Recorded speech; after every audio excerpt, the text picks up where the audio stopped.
அமெரிக்காவின் மொன்டானா மாகாணத்தில் குடும்ப விருந்து நிகழ்ச்சியில் ஒரே குடும்பத்தைச் சேர்ந்த 8 பேர் துப்பாக்கியால் சுட்டுக் கொல்லப்பட்ட சம்பவம் பெரும் அதிர்ச்சியை ஏற்படுத்தியுள்ளது.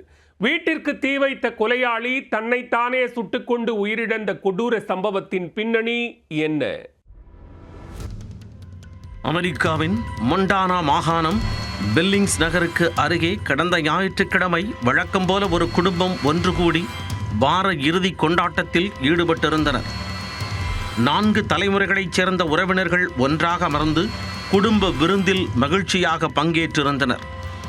90 வயதை கடந்த மூதாட்டி முதல் 7 வயது சிறுமி வரை ஒரே குடும்பத்தைச் சேர்ந்தவர்கள் அந்த நிகழ்வில் இருந்தனர். அப்பொழுது குடும்பத்தில் ஏற்கனவே பிரச்சனை ஏற்படுத்தி வந்ததாக கூறப்படும் 44 வயது ஆலன் ஸ்மித் திடீரென அங்கு வந்துள்ளார். ஆலன் ஸ்மித் தனது பெற்றோருடன் அந்த வீட்டில் பல ஆண்டுகளாக வசித்து வந்ததாக கூறப்படுகிறது. ஆனால் சில வாரங்களுக்கு முன்பு அவர் வீட்டை விட்டு வெளியேறுமாறு பெற்றோர் கூறியிருக்கின்றனர். இதனால் கடும் ஆத்திரத்தில் இருந்து வந்துள்ளார் ஆலன். இந்த சூழலில்தான் கடந்த ஞாயிற்றுக்கிழமை நடைபெற்ற குடும்ப விருந்தின் பொழுது ஆலன் ஸ்மித் கடும் ஆத்திரத்துடன் மீண்டும் வீட்டிற்கு வந்துள்ளார். கையில் துப்பாக்கியுடன் விருந்து நிகழ்ச்சிக்குள் நுழைந்த அவர் தனது குடும்பத்தினரையே கண்மூடித்தனமாக சுட ஆரம்பித்தார். வீட்டில் இருந்து துப்பாக்கி சத்தம் கேட்டதும் அக்கம் பக்கத்தினர் அதிர்ச்சி அடைந்தனர். முதலில் அந்த சத்தத்தை அப்பகுதியைச் சேர்ந்தவர்கள் பட்டாசு சத்தம் என நினைத்த நிலையில் சிறிது நேரத்தில் வீட்டின் அருகே துப்பாக்கிச்சூடு நடப்பதாக தகவல் பரவி உள்ளது. இதையடுத்து போலீசாருக்கு தகவல் தெரிவிக்கப்பட்டு அதிகாரிகள் உடனடியாக சம்பவ இடத்திற்கு விரைந்துள்ளனர். போலீசார் அங்கு சென்றபோது வீட்டின் பின்புறத்தில் இருந்து மீண்டும் துப்பாக்கிச்சூடு சத்தம் கேட்டுள்ளது. போலீசார் பாதுகாப்புக்காக வாகனங்களின் பின்னால் பதுங்கியபடி வீட்டை சுற்றி வளைத்திருந்த நிலையில் திடீரென அந்த வீடு முழுவதும் தீப்பற்றி எரியத் தொடங்கியுள்ளது. கரும்புகை வெளியேறிய நிலையில் தீயணைப்பு வீரர்களும் சம்பவ இடத்திற்கு விரைந்தனர்.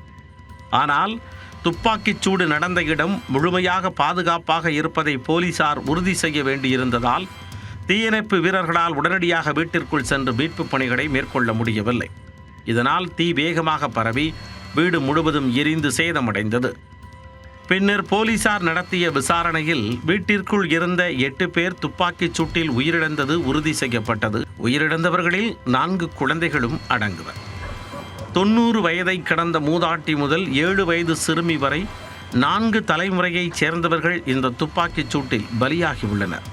13 வயது ஓவன், 7 வயது க்ளோ, 15 வயது லேண்டன், 12 வயது சார்லட் என 4 குழந்தைகள் இந்த துப்பாக்கிச் சூட்டில் உயிரிழந்துள்ளனர். இதில் 12 வயது சார்லட் வீட்டிற்குள் இருந்து அவசர உதவி எண்ணான 911க்கு அழைத்ததாக குடும்பத்தினர் தெரிவித்துள்ளனர். ஆனால் அந்த சிறுமியும் துப்பாக்கிச் சூட்டில் உயிரிழந்தது குடும்பத்தினரை சோகத்தில் ஆழ்த்தியுள்ளது. இதனால் சார்லட்டை தங்கள் குடும்பத்தின் ஹீரோ என நினைவு கூர்ந்துள்ளனர்.